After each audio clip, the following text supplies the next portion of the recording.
भारतीय वायुसेना की बढ़ेगी ताकत, 97 तेजस विमानों के लिए हाल के साथ हुआ 62,370 करोड़ का ऐतिहासिक समझौता। भारत सरकार के रक्षा मंत्रालय ने गुरुवार 25 सितंबर 2025 को हिंदुस्तान एरोनॉटिक्स लिमिटेड के साथ एक ऐतिहासिक समझौता किया।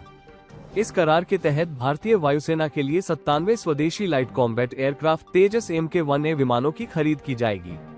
इस डील की कुल लागत 62,370 करोड़ रुपए को छोड़कर है, जिसमें 68 सिंगल सीटर लड़ाकू विमान और 29 ट्विन सीटर ट्रेनर विमान, साथ ही संबंधित उपकरण और सपोर्ट सिस्टम शामिल है।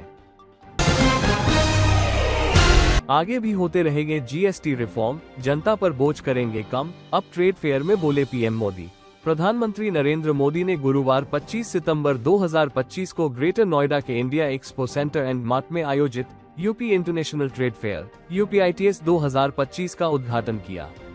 इस अवसर पर संबोधित करते हुए उन्होंने जीएसटी रिफॉर्म्स को एक सतत प्रक्रिया बताते हुए कहा कि देश की अर्थव्यवस्था मजबूत होने के साथ साथ आम जनता पर टैक्स का बोझ और कम होता जाएगा।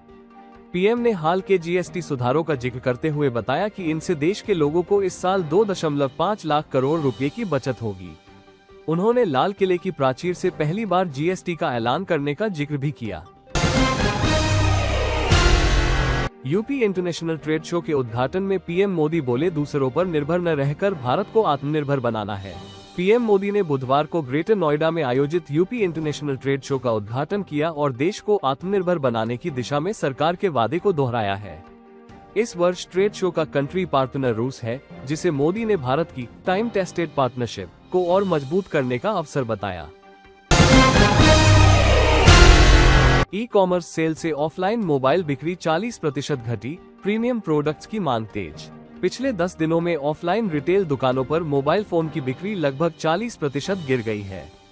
मार्केट एक्सपर्ट्स का कहना है कि उपभोक्ता फ्लिपकार्ट और अमेज़न जैसी ई कॉमर्स कंपनियों की बड़ी सेल का इंतजार कर रहे थे, जहां सैमसंग और एप्पल जैसे प्रीमियम ब्रांड्स पर भारी डिस्काउंट मिल रहे हैं।